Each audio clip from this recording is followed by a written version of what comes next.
अगर तुसी इस ऑडियो बुक ਦਾ ਪੂਰਾ ਫਾਇਦਾ ਲੈਣਾ ਚਾਹੁੰਦੇ ਹੋ ਤਾਂ ਮੈਂ ਤੁਹਾਨੂੰ ਸਲਾਹ ਦੇਵਾਂਗਾ कि किसी शांत जगह ਤੇ बैठ जाओ और अपने हेडफोन ਦੇ ਨਾਲ ਇਸ ਨੂੰ ਸੁਣੋ।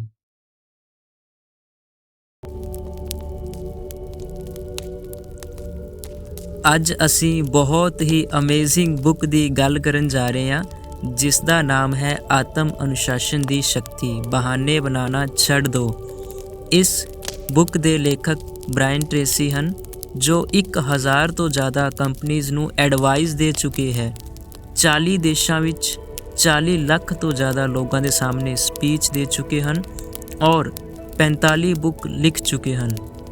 ਇੰਨਾ ਕੁਝ ਜਾਣਨ ਤੋਂ ਬਾਅਦ ਤੁਸੀਂ ਇਹ ਸੋਚ ਸਕਦੇ ਹੋ ਕਿ ਅੱਜ ਅਸੀਂ ਜਿਸ ਬੁੱਕ ਦੀ ਚਰਚਾ ਕਰਨ ਜਾ ਰਹੇ ਹਾਂ ਉਹ ਆਮ ਨਹੀਂ ਹੈ ਬਲਕਿ ਬਹੁਤ ਹੀ ਪ੍ਰਭਾਵਸ਼ਾਲੀ ਬੁੱਕ ਹੈ।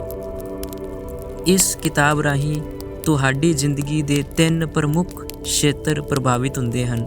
ਪਹਿਲਾ ਵਿਅਕਤੀਗਤ ਉਦੇਸ਼ ਹੈ, ਦੂਜਾ ਵਿਵਸਾਇਕ ਔਰ ਆਰਥਿਕ ਉਦੇਸ਼ ਹੈ, ਤੀਜਾ ਸੁਖੀ ਜੀਵਨ ਦਾ ਉਦੇਸ਼ ਹੈ। ਇਸ ਆਡੀਓ ਬੁੱਕ ਨੂੰ ਕੰਪਲੀਟ ਸੁਣਨ ਤੋਂ ਬਾਅਦ ਤੁਸੀਂ ਆਪਣੀ ਜ਼ਿੰਦਗੀ ਦੇ ਇਹਨਾਂ 3 ਖੇਤਰਾਂ 'ਚ ਸੁਧਾਰ ਲਿਆ ਸਕਦੇ ਹੋ। ਇਸ ਬੁੱਕ ਨੂੰ 3 ਭਾਗਾਂ ਵਿੱਚ ਵੰਡਿਆ ਗਿਆ ਹੈ ਔਰ ਹਰ ਇੱਕ ਭਾਗ ਵਿੱਚ 7 ਚੈਪਟਰ ਹਨ ਔਰ ਅਸੀਂ ਇੱਥੇ ਪਹਿਲੇ ਭਾਗ ਦੇ ਪਹਿਲੇ ਚੈਪਟਰ ਦੀ ਗੱਲ ਕਰਾਂਗੇ। ਇਸ ਦੇ ਨਾਲ ਹੀ ਅਗਰ ਤੁਹਾਨੂੰ ਸਾਡੇ ਇਸ ਚੈਨਲ ਤੋਂ ਆਡੀਓ ਬੁੱਕ ਦੇ ਰਾਹੀਂ ਵੈਲਿਊ ਮਿਲਦੀ ਹੈ ਤਾਂ ਤੁਸੀਂ ਸਬਸਕ੍ਰਾਈਬ ਕਰ ਸਕਦੇ ਹੋ। ਭਾਗ ਪਹਿਲਾ ਆਤਮ ਅਨੁਸ਼ਾਸਨ ਔਰ ਵਿਅਕਤੀਗਤ ਸਫਲਤਾ ਦੇ ਬਾਰੇ ਹੈ। ਇਸ ਦਾ ਚੈਪਟਰ ਪਹਿਲਾ ਆਤਮ ਅਨੁਸ਼ਾਸਨ ਔਰ ਸਫਲਤਾ ਬਾਰੇ ਦੱਸਦਾ ਹੈ। ਇਸ ਚੈਪਟਰ ਵਿੱਚ ਲੇਖਕ ਸਾਨੂੰ ਆਦਰਸ਼ ਜੀਵਨ ਜੀਣਾ ਦੱਸਦੇ ਹਨ। ਲੇਖਕ ਆਦਰਸ਼ ਜੀਵਨ ਬਾਰੇ ਕੁਝ ਇਸ ਤਰ੍ਹਾਂ ਫਰਮਾਉਂਦੇ ਹਨ। ਪਹਿਲਾ, ਤੁਹਾਡਾ ਵਿਵਸਾਇਕ ਤੌਰ 'ਤੇ ਕਾਮਕਾਜ ਤੌਰ 'ਤੇ ਕਾਮਯਾਬ ਹੋਣਾ ਜ਼ਰੂਰੀ ਹੈ। ਤੁਹਾਡਾ ਚੰਗਾ ਕੈਰੀਅਰ ਹੋਣਾ ਚਾਹੀਦਾ ਹੈ। ਦੂਜਾ, ਤੁਹਾਡਾ ਪਰਿਵਾਰਿਕ ਜੀਵਨ ਵੀ ਚੰਗਾ ਹੋਣਾ ਚਾਹੀਦਾ ਹੈ। ਤੀਜਾ, ਤੁਹਾਡਾ ਸਵਾਸਥਯ ਦਾ ਚੰਗਾ ਹੋਣਾ ਬਹੁਤ ਜ਼ਰੂਰੀ ਹੈ। ਚੌਥਾ, ਤੁਹਾਡੀ ਆਰਥਿਕ ਸਥਿਤੀ ਚੰਗੀ ਹੋਣੀ ਚਾਹੀਦੀ ਹੈ।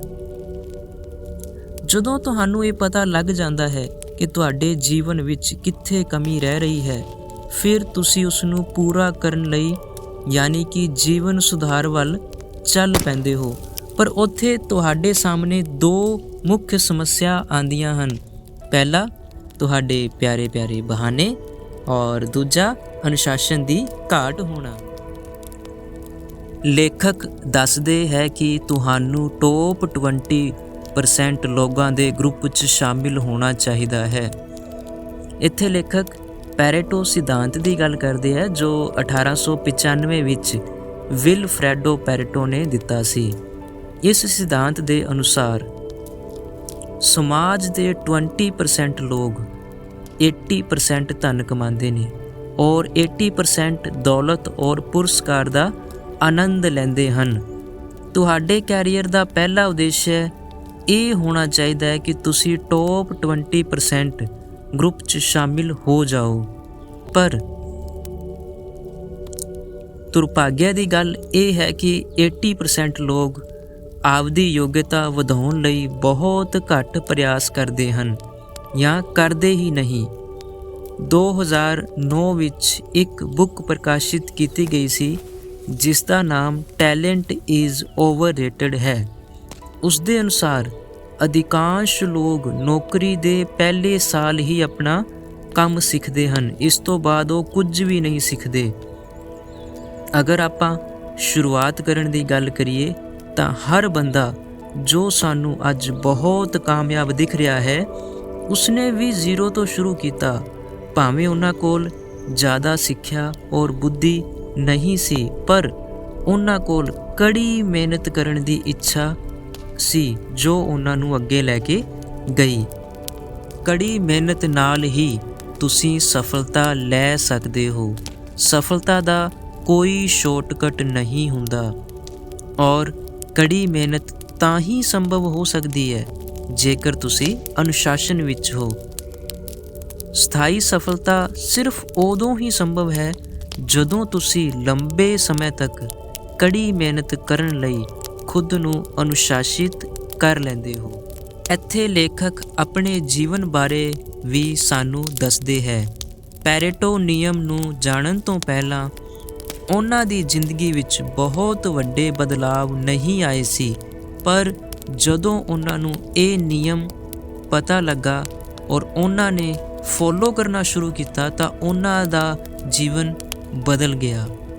ਇਸ ਦੇ ਨਾਲ ਹੀ ਲੇਖਕ ਇੱਕ ਹੋਰ ਮਹਾਨ ਨਿਯਮ ਦੀ ਗੱਲ ਕਰਦੇ ਹਨ, ਜਿਸ ਦਾ ਨਾਮ ਹੈ ਬ੍ਰਹਿਮੰਡ ਦਾ ਫੌਲਾਦੀ ਨਿਯਮ, ਯਾਨੀ ਕਿ ਬੀਜਣ ਔਰ ਕੱਟਣ ਦਾ ਨਿਯਮ। ਇਹ ਨਿਯਮ ਕਹਿੰਦਾ ਹੈ ਕਿ ਹਰ ਪਰਿਣਾਮ ਦੇ ਪਿੱਛੇ ਇੱਕ ਜਾਂ ਕਈ ਨਿਸ਼ਚਿਤ ਕਾਰਨ ਹੁੰਦੇ ਹਨ। ਅਗਰ ਤੁਸੀਂ ਪ੍ਰੈਜ਼ੈਂਟ ਟਾਈਮ ਦੀ ਫਸਲ ਨਾਲ ਖੁਸ਼ ਨਹੀਂ ਹੋ ਤਾਂ ਨਵੇਂ ਬੀਜ ਪਾ ਕੇ ਨਵੀਂ ਤਰ੍ਹਾਂ ਦੀ ਫਸਲ ਲੈ ਸਕਦੇ ਹੋ। ਸਫਲਤਾ ਦੇ ਵੀ ਨਿਯਮ ਹੁੰਦੇ ਹਨ। ਸਫਲਤਾ ਐਵੇਂ ਹੀ ਨਹੀਂ ਮਿਲ ਜਾਂਦੀ। ਜਦੋਂ ਤੁਸੀਂ ਲਗਾਤਾਰ ਸਫਲ ਲੋਕਾਂ ਵਾਲੇ ਕੰਮ ਕਰਦੇ ਰਹਿੰਦੇ ਹੋ, ਜਦੋਂ ਤੱਕ ਤੁਹਾਨੂੰ ਆਦਤ ਨਾ ਪੈ ਜਾਵੇ, ਤੁਸੀਂ ਉਦੋਂ ਤੱਕ ਸਫਲ ਨਹੀਂ ਹੁੰਦੇ। ਇਹ ਕੁਦਰਤ ਕਿਸੇ ਮਨੁੱਖ ਨਾਲ ਵੀ ਖਿਲਵਾੜ ਨਹੀਂ ਕਰਦੀ। ਕੁਦਰਤ ਕਦੇ ਵੀ ਪਰਵਾਹ ਨਹੀਂ ਕਰਦੀ ਤੁਸੀਂ ਜੋ ਕਰ ਰਹੇ ਹੋ। ਤੁਹਾਡੇ ਨਾਲ ਜੋ ਵੀ ਹੋ ਰਿਹਾ ਹੈ ਉਹ ਸਿਰਫ ਕਾਰਨ ਔਰ ਪਰਿਣਾਮ ਦਾ ਨਿਯਮ ਹੈ। ਜੇਕਰ ਅਸੀਂ ਸਫਲਤਾ ਦੇ ਰਾਜ ਦੀ ਗੱਲ ਕਰੀਏ ਤਾਂ HL ਹੰਟ ਨਾਮ ਦੇ ਵੈਬਸਾਈਟ ਤੋਂ ਇੱਕ ਵਾਰ ਕਿਸੇ ਪੱਤਰਕਾਰ ਨੇ ਸਫਲਤਾ ਦੇ ਰਾਜ ਬਾਰੇ ਪੁੱਛਿਆ ਤਾਂ ਉਹਨਾਂ ਦਾ ਜਵਾਬ ਇਹ ਸੀ, ਸਫਲਤਾ ਲਈ ਕੇਵਲ 3 ਚੀਜ਼ਾਂ ਜ਼ਰੂਰੀ ਹਨ। ਸਭ ਤੋਂ ਪਹਿਲਾਂ ਤੁਹਾਨੂੰ ਜ਼ਿੰਦਗੀ ਵਿੱਚ ਤੈਅ ਕਰਨਾ ਚਾਹੀਦਾ ਹੈ ਕਿ ਤੁਸੀਂ ਕੀ ਚਾਹੁੰਦੇ ਹੋ। ਦੂਜਾ ਇਹ ਕਿ ਉਸ ਮਨ ਚਾਹੀ ਚੀਜ਼ ਨੂੰ ਪਾਉਣ ਲਈ ਤੁਹਾਨੂੰ ਕਿੰਨੀ ਕੀਮਤ ਚੁਕਾਉਣੀ ਪਏਗੀ। ਤੀਜਾ ਅਤੇ ਸਭ ਤੋਂ ਜ਼ਰੂਰੀ ਕਿ ਤੁਹਾਨੂੰ ਉਸ ਕੀਮਤ ਨੂੰ ਚੁਕਾਉਣ ਦਾ ਸੰਕਲਪ ਲੈਣਾ ਪਏਗਾ। ਹਰ ਇੱਕ ਬੰਦਾ ਆਪਣੀ ਜ਼ਿੰਦਗੀ ਵਿੱਚ ਖੁਸ਼ਹਾਲ, ਸਿਹਤਮੰਦ ਤੇ ਅਮੀਰ ਬਣਨਾ ਚਾਹੁੰਦਾ ਹੈ, ਪਰ ਇੱਥੇ ਸਮੱਸਿਆ ਇਹ ਹੈ ਕਿ ਜ਼ਿਆਦਾਤਰ ਲੋਕ ਇਸ ਦੀ ਕੀਮਤ ਅਦਾ ਨਹੀਂ ਕਰਨਾ ਚਾਹੁੰਦੇ ਔਰ ਉਹਨਾਂ ਕੋਲ ਹਮੇਸ਼ਾ ਕੋਈ ਨਾ ਕੋਈ ਬਹਾਨਾ ਜਾਂ ਤਰਕ ਹੁੰਦਾ ਹੈ ਜਿਸ ਦੇ ਨਾਲ ਉਹ ਖੁਦ ਨੂੰ ਸਹੀ ਸਾਬਿਤ ਕਰਨਾ ਚਾਹੁੰਦੇ ਹਨ ਕਿ ਉਹਨਾਂ ਕੋਲ ਆਪਣੇ ਉਦੇਸ਼ਾਂ ਨੂੰ ਪ੍ਰਾਪਤ ਕਰਨ ਲਈ ਜ਼ਰੂਰੀ ਕੰਮ ਕਰਨ ਦਾ ਅਨੁਸ਼ਾਸਨ ਕਿਉਂ ਨਹੀਂ ਹੈ। ਇੱਥੇ ਇੱਕ ਸਵਾਲ ਉੱਠਦਾ ਹੈ ਕਿ ਅਸੀਂ ਕਿਵੇਂ ਪਤਾ ਕਰੀਏ ਅਸੀਂ ਸਫਲਤਾ ਦੀ ਕੀਮਤ ਚੁਕਾਤੀ ਹੈ। ਤਾਂ ਇਹਦਾ ਬਹੁਤ ਹੀ ਸਰਲ ਜਵਾਬ ਹੈ, ਆਪਦੇ ਚਾਰੋਂ ओर ਦੇਖਣਾ। ਤੁਹਾਡੇ ਜੀਵਨ ਜੀਣ ਦਾ ਤਰੀਕਾ ਔਰ ਤੁਹਾਡੇ ਬੈਂਕ ਖਾਤੇ ਦੀ ਕੰਡੀਸ਼ਨ ਦੇਖ ਕੇ ਪਤਾ ਲੱਗ ਜਾਏਗਾ ਕਿ ਸਫਲਤਾ ਦੀ ਕੀਮਤ ਕਿੰਨੀ ਚੁਕਾਈ ਹੈ। ਅਨੁਰੂਪਤਾ ਦੇ ਨਿਯਮ ਅਨੁਸਾਰ ਤੁਹਾਡੀ ਬਾਹਰੀ ਦੁਨੀਆ ਤੁਹਾਡੇ ਸਵਰੂਪ ਔਰ ਤੁਹਾਡੇ ਅੰਦਰ ਅਦਾ ਕੀਤੀ ਹੋਈ ਕੀਮਤ ਦਾ ਹਮੇਸ਼ਾ ਪਰਛਾਵਾਂ ਦਿਖਾਉਂਦੀ ਹੈ। ਅਕਸਰ ਅਸੀਂ ਜਦੋਂ ਰੈਸਟੋਰੈਂਟ ਵਿੱਚ ਹੁੰਦੇ ਹਾਂ ਤਾਂ ਪਹਿਲਾਂ ਅਸੀਂ ਭੋਜਨ ਦਾ ਆਨੰਦ ਲੈਂਦੇ ਹਾਂ, ਫਿਰ ਕੀਮਤ ਅਦਾ ਕਰਦੇ ਹਾਂ। ਲੇਕਿਨ ਸਫਲਤਾ ਦੀ ਗੱਲ ਕਰੀਏ ਤਾਂ ਅਸੀਂ ਆਪਦੀ ਇੱਛਾ ਨਾਲ ਕੋਈ ਵੀ ਚੀਜ਼ ਚੁਣ ਸਕਦੇ ਹਾਂ, ਪਰ ਉਸ ਦੀ ਕੀਮਤ ਪਹਿਲਾਂ ਅਦਾ ਕਰਨੀ ਪੈਂਦੀ ਹੈ ਔਰ ਉਹ ਵੀ ਪੂਰੀ ਕੀਮਤ। ਔਰ ਤੁਹਾਨੂੰ ਵਿਸ਼ੇਸ਼ੱਗ ਤੋਂ ਜ਼ਰੂਰ ਸਿੱਖਣਾ ਚਾਹੀਦਾ ਹੈ। ਤੁਸੀਂ ਇੰਨਾ ਲੰਬਾ ਜੀਵਨ ਨਹੀਂ ਜੀ ਸਕਦੇ ਜਿਹਦੇ ਵਿੱਚ ਤੁਸੀਂ ਸਭ ਕੁਝ ਖੁਦ ਸਿੱਖੋ। ਅਗਰ ਤੁਸੀਂ ਸਫਲ ਹੋਣਾ ਚਾਹੁੰਦੇ ਹੋ ਤਾਂ ਸਭ ਤੋਂ ਪਹਿਲਾਂ ਜ਼ਰੂਰੀ ਕੰਮ ਹੈ ਕਿ ਉਸ ਸਫਲਤਾ ਨੂੰ ਪਾਉਣ ਲਈ ਜੋ ਵੀ ਜ਼ਰੂਰੀ ਚੀਜ਼ਾਂ ਹਨ ਉਹਨਾਂ ਨੂੰ ਸਿੱਖਣਾ। ਤੁਸੀਂ ਬੁੱਕਸ, ਆਡੀਓ ਪ੍ਰੋਗਰਾਮ ਔਰ ਸੈਮੀਨਾਰ ਦੁਆਰਾ ਉਹ ਸਭ ਸਿੱਖ ਸਕਦੇ ਹੋ। ਸਫਲਤਾ ਪ੍ਰਾਪਤ ਕਰਨਾ ਵੀ शारीरिक फिटनेस प्राप्त करन दी तरह ही है। नहाना, टूथब्रश करना, भोजन करन दी तरह ही है जो रोज़ाना करना हुंदा है। लेखक ਇੱਥੇ ਆਪਣੇ ਜੀਵਨ ਦੀ ਇੱਕ ਘਟਨਾ ਬਾਰੇ ਜ਼ਿਕਰ ਕਰ ਕੁਝ ਸਮਾਂ ਪਹਿਲਾਂ ਮੈਂ ਸੀਐਟਲ ਦੇ ਵਿੱਚ ਪ੍ਰੋਗਰਾਮ ਕੀਤਾ। ਬ੍ਰੇਕ ਹੋਣ ਤੋਂ ਠੀਕ ਪਹਿਲਾਂ ਮੈਂ ਲੋਕਾਂ ਨੂੰ ਪ੍ਰੇਰਣਾ ਦੇ ਰਿਹਾ ਸੀ ਕਿ ਉਹ ਸੇਲਸ, ਟਾਈਮ ਮੈਨੇਜਮੈਂਟ ਔਰ ਵਿਅਕਤੀਗਤ ਸਫਲਤਾ 'ਤੇ ਮੇਰੇ ਪ੍ਰੋਗਰਾਮ ਨੂੰ ਖਰੀਦਣ।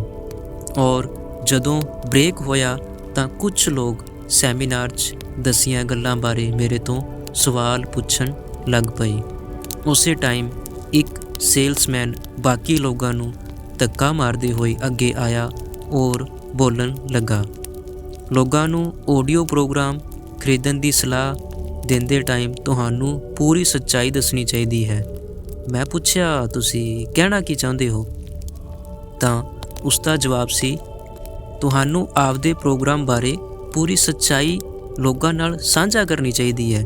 ਲੋਕਾਂ ਨੂੰ ਇਹ ਦੱਸਣਾ ਚਾਹੀਦਾ ਹੈ ਕਿ ਤੁਹਾਡੇ ਆਡੀਓ ਪ੍ਰੋਗਰਾਮ ਕੁਝ ਟਾਈਮ ਤੱਕ ਹੀ ਕੰਮ ਕਰਦੇ ਹਨ, ਉਸ ਤੋਂ ਬਾਅਦ ਇਹ ਕੰਮ ਨਹੀਂ ਕਰਦੇ। ਮੈਂ ਪੁੱਛਿਆ, ਉਹ ਕਿਵੇਂ? ਤਾਂ ਉਹ ਬੋਲਣ ਲੱਗਾ, ਮੈਂ 5 ਸਾਲ ਪਹਿਲਾਂ ਤੁਹਾਡੇ ਸੈਮੀਨਾਰ 'ਚ ਆਇਆ ਸੀ। ਮੈਨੂੰ ਤੁਹਾਡੀਆਂ ਗੱਲਾਂ ਬਹੁਤ ਵਧੀਆ ਲੱਗੀਆਂ। ਫਿਰ ਮੈਂ ਸਾਰੇ ਆਡੀਓ ਪ੍ਰੋਗਰਾਮ ਖਰੀਦ ਲਏ, ਉਹਨਾਂ ਨੂੰ ਸੁਣਨ ਲੱਗ ਪਿਆ ਔਰ ਕਿਤਾਬਾਂ ਨੂੰ ਪੜ੍ਹਨਾ ਸ਼ੁਰੂ ਕਰ ਦਿੱਤਾ। ਔਰ ਤੁਸੀਂ ਸਹੀ ਕਿਹਾ ਸੀ, ਅਗਲੇ 3 ਸਾਲਾਂ ਵਿੱਚ ਮੇਰੀ ਇਨਕਮ 3 ਗੁਣਾ ਹੋ ਗਈ ਔਰ ਮੈਂ ਆਪਦੀ ਕੰਪਨੀ ਵਿੱਚ ਟੌਪ ਸੇਲਸਮੈਨ ਬਣ ਗਿਆ। ਲੇਕਿਨ ਉਸ ਤੋਂ ਉਪਰੰਤ ਮੇਰੀ ਇਨਕਮ ਇੱਕ ਜਗ੍ਹਾ ਰੁਕ ਗਈ ਔਰ ਪਿਛਲੇ 2 ਸਾਲਾਂ ਤੋਂ ਮੇਰੀ ਇਨਕਮ ਰੁਕੀ ਹੋਈ ਹੈ।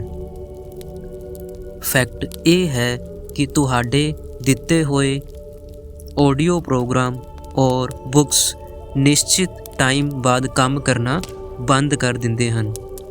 ਫਿਰ ਮੈਂ ਉਸ ਨੂੰ ਪੁੱਛਣਾ ਸ਼ੁਰੂ ਕੀਤਾ, 2 ਸਾਲ ਪਹਿਲਾਂ ਤੁਹਾਡੇ ਨਾਲ ਇਹੋ ਜਿਹਾ ਕੀ ਹੋਇਆ ਜਿਹਦੇ ਨਾਲ ਤੁਹਾਡੀ ਇਨਕਮ ਇੱਕ ਜਗ੍ਹਾ ਰੁਕ ਗਈ? ਫਿਰ ਉਸਨੇ ਆਪਦੇ ਦਿਮਾਗ 'ਤੇ ਜ਼ੋਰ ਪਾਇਆ ਔਰ ਕੁਝ ਸਮਾਂ ਸੋਚਣ ਤੋਂ ਬਾਅਦ ਉਹ ਬੋਲਿਆ, ਦੇਖੋ, ਮੈਂ ਇੰਨਾ ਜ਼ਿਆਦਾ ਸਮਾਨ ਵੇਚ ਰਿਹਾ ਸੀ ਕਿ ਦੂਜੀ ਕੰਪਨੀ ਵਾਲਿਆਂ ਨੇ ਲੁਭਾਵਨੇ ਆਫਰ ਦੇ ਕੇ ਮੈਨੂੰ ਆਪਦੇ ਕੋਲ ਬੁਲਾ ਲਿਆ। ਜਦੋਂ ਮੈਂ ਨਵੀਂ ਕੰਪਨੀ 'ਚ ਗਿਆ ਤਾਂ ਉਸ ਤੋਂ ਬਾਅਦ ਮੇਰੀ ਇਨਕਮ ਰੁਕ ਗਈ। ਫਿਰ ਮੈਂ ਉਸ ਨੂੰ ਪੁੱਛਿਆ, ਪੁਰਾਣੀ ਕੰਪਨੀ 'ਚੋਂ ਨਵੀਂ ਕੰਪਨੀ 'ਚ ਜਾਣ ਬਾਅਦ ਤੁਹਾਡੇ 'ਚ ਕੋਈ ਅੰਤਰ ਆਇਆ? ਉਹ ਜਵਾਬ ਦੇਣ ਦੀ ਤਿਆਰੀ ਕਰ ਰਿਹਾ ਸੀ ਪਰ ਅਚਾਨਕ ਰੁਕ ਗਿਆ ਔਰ ਚਿਹਰੇ 'ਤੇ ਸਦਮੇ ਵਾਲਾ ਭਾਵ ਆ ਗਿਆ। ਅਖੀਰਕਾਰ ਉਹ ਬੋਲਿਆ, ਹਾਏ ਮੇਰੇ ਰੱਬਾ, ਮੈਂ ਤਾਂ ਸਭ ਕੁਝ ਹੀ ਛੱਡ ਦਿੱਤਾ। ਨਵੀਂ ਕੰਪਨੀ 'ਚ ਜਾਣ ਤੋਂ ਬਾਅਦ ਮੈਂ ਕਿਤਾਬਾਂ ਪੜ੍ਹਨੀਆਂ, ਆਡੀਓ ਪ੍ਰੋਗਰਾਮ ਸੁਣਨੇ ਛੱਡ ਤੇ, ਸੈਮੀਨਾਰ ਅਟੈਂਡ ਕਰਨੇ ਛੱਡ ਤੇ, ਮੈਂ ਸਭ ਕੁਝ ਛੱਡਤਾ। ਆਪਣਾ ਸਿਰ ਹਿਲਾਉਂਦੇ ਹੋਏ ਉਹ ਦੂਰ ਚਲਾ ਗਿਆ ਔਰ ਹੌਲੀ-ਹੌਲੀ ਬੋਲ ਰਿਹਾ ਸੀ, ਮੈਂ ਸਭ ਕੁਝ ਛੱਡਤਾ, ਮੈਂ ਸਭ ਕੁਝ ਛੱਡਤਾ, ਮੈਂ ਸਭ ਕੁਝ ਛੱਡਤਾ। ਹਾਂਜੀ ਦੋਸਤੋ, ਇਹ ਘਟਨਾ ਅਸੀਂ ਸੁਣੀ ਲੇਖਕ ਦੇ ਜੀਵਨ ਦੀ। ਤਾਂ ਇੱਥੋਂ ਅਸੀਂ ਸੋਚ ਸਕਦੇ ਹਾਂ ਕਿ ਸਾਡਾ ਜੋ ਹੈ ਸਫਲਤਾ ਦੇ ਲਈ ਰੋਜ਼ਾਨਾ ਕੰਮ ਕਰਨਾ ਬਹੁਤ ਜ਼ਰੂਰੀ ਹੈ। ਅੱਗੇ ਲੇਖਕ ਸਾਨੂੰ ਦੱਸਦੇ ਹੈ, ਆਤਮ ਅਨੁਸ਼ਾਸਨ ਦਾ ਅਭਿਆਸ ਕਰਨ ਦੇ ਨਾਲ ਇਹ ਤੁਹਾਨੂੰ ਉਸ ਕਾਮਯਾਬੀ ਵੱਲ ਲੈ ਕੇ ਜਾਂਦਾ ਹੈ ਜੋ ਤੁਹਾਡੇ ਲਈ ਸੰਭਵ ਹੈ। ਨਿਯਮ ਇਹ ਹੈ ਕਿ ਜੋ ਤੁਸੀਂ ਪਹਿਲਾਂ ਕਦੇ ਨਹੀਂ ਸੀ, ਉਹੋ ਜਿਹਾ ਬਣਨ ਲਈ ਤੁਹਾਨੂੰ ਉਹ ਕਰਨਾ ਪਏਗਾ ਜੋ ਤੁਸੀਂ ਪਹਿਲਾਂ ਕਦੇ ਨਹੀਂ ਕੀਤਾ। ਇਹਦਾ ਮਤਲਬ ਇਹ ਹੈ ਕਿ ਵਧੀਆ ਚਰਿੱਤਰ ਪਾਉਣ ਲਈ ਤੁਹਾਨੂੰ ਆਤਮ ਵਿਸ਼ਵਾਸ ਔਰ ਆਤਮ ਵਿਜੈ ਦੇ ਉੱਚੇ ਸਤਰ 'ਤੇ ਪਹੁੰਚਣਾ ਪਏਗਾ ਔਰ ਉਹ ਕੰਮ ਕਰਨੇ ਪੈਣਗੇ ਜਿਹੜੇ ਕੰਮ ਆਮ ਲੋਕਾਂ ਨੂੰ ਪਸੰਦ ਨਹੀਂ ਹਨ। ਸਫਲਤਾ ਦਾ ਇੱਕ ਹੋਰ ਸਿਧਾਂਤ ਇਹ ਵੀ ਹੈ ਕਿ ਜਿਹੜੀ ਚੀਜ਼ ਨੂੰ ਤੁਸੀਂ ਪਹਿਲਾਂ ਕਦੇ ਪ੍ਰਾਪਤ ਨਹੀਂ ਕੀਤਾ, ਉਸ ਨੂੰ ਪ੍ਰਾਪਤ ਕਰਨ ਲਈ ਤੁਹਾਨੂੰ ਉਹ ਸਾਰੇ ਗੁਣ, ਯੋਗਤਾ ਸਿੱਖਣ ਦੀ ਲੋੜ ਹੋਵੇਗੀ ਜੋ ਤੁਹਾਡੇ ਵਿੱਚ ਪਹਿਲਾਂ ਕਦੇ ਨਹੀਂ ਸੀ। ਔਰ ਸਫਲਤਾ ਦਾ ਸਭ ਤੋਂ ਵੱਡਾ ਪੁਰਸਕਾਰ ਸਿਰਫ ਪੈਸਾ ਕਮਾਉਣਾ ਨਹੀਂ ਹੈ। ਸਫਲਤਾ ਦਾ ਸਭ ਤੋਂ ਵੱਡਾ ਪੁਰਸਕਾਰ ਸ਼ਾਨਦਾਰ ਇਨਸਾਨ ਬਣਨਾ ਹੈ। ਉਹ ਤੁਸੀਂ ਉਦੋਂ ਹੀ ਬਣ ਸਕਦੇ ਹੋ ਜਦੋਂ ਤੁਸੀਂ ਸਫਲਤਾ ਦੀ ਦਿਸ਼ਾ ਵਿੱਚ ਲਗਾਤਾਰ ਵੱਧਦੇ ਹੋ ਔਰ ਟਾਈਮ ਦੇ ਅਨੁਸਾਰ ਖੁਦ ਨੂੰ ਅਨੁਸ਼ਾਸਿਤ ਕਰਦੇ ਹੋ। ਦੋਸਤੋ, ਤੁਹਾਡੀ ਪ੍ਰੈਕਟਿਸ ਲਈ ਮੈਂ ਵੀਡੀਓ ਦੇ ਡਿਸਕ੍ਰਿਪਸ਼ਨ ਵਿੱਚ PDF ਫਾਈਲ ਦਾ ਲਿੰਕ ਦਿੱਤਾ ਹੋਇਆ ਹੈ। ਤੁਸੀਂ ਉਸ PDF ਨੂੰ ਡਾਊਨਲੋਡ ਕਰ ਲਓ ਔਰ ਉਸ ਦੇ ਵਿੱਚ 7 ਕੁਐਸਚਨ ਹੈ। ਇੱਕ ਤਰ੍ਹਾਂ ਦਾ ਉਹ ਤੁਹਾਡਾ ਹੋਮਵਰਕ ਹੈ। ਔਰ ਇਸ ਦੇ ਨਾਲ ਹੀ ਅਗਰ ਤੁਹਾਨੂੰ ਸਾਡੀ ਇਸ ਆਡੀਓ ਬੁੱਕ ਦੇ ਰਾਹੀਂ ਵੈਲਿਊ ਮਿਲੀ ਹੈ ਤਾਂ ਤੁਸੀਂ ਕਿਸੇ ਲੋੜਵੰਦ ਇਨਸਾਨ ਨਾਲ ਸ਼ੇਅਰ ਵੀ ਕਰ ਸਕਦੇ ਹੋ। ਦੋਸਤੋ, ਸਾਡਾ ਫਸਟ ਚੈਪਟਰ ਇੱਥੇ ਹੀ ਖਤਮ ਹੁੰਦਾ ਹੈ। ਤੁਹਾਨੂੰ ਇਹ ਆਡੀਓ ਬੁੱਕ ਕਿਵੇਂ ਲੱਗੀ, ਆਪਣੇ ਵਿਚਾਰ ਕਮੈਂਟਸ ਦੇ ਰਾਹੀਂ ਜ਼ਰੂਰ ਸ਼ੇਅਰ ਕਰਿਓ। ਔਰ ਦੂਜੇ ਚੈਪਟਰ ਦੀ ਵੀ ਆਡੀਓ ਬੁੱਕ ਅਸੀਂ ਜਲਦੀ ਲੈ ਕੇ ਆ ਰਹੇ ਹਾਂ। ਚੰਗਾ ਦੋਸਤੋ, ਹੁਣ ਮੈਨੂੰ ਦਿਓ ਇਜਾਜ਼ਤ। ਆਪਾਂ ਮਿਲਦੇ ਹਾਂ ਦੂਜੇ ਚੈਪਟਰ ਦੇ ਨਾਲ। ਉਦੋਂ ਤੱਕ ਲਈ ਬਾਏ ਬਾਏ।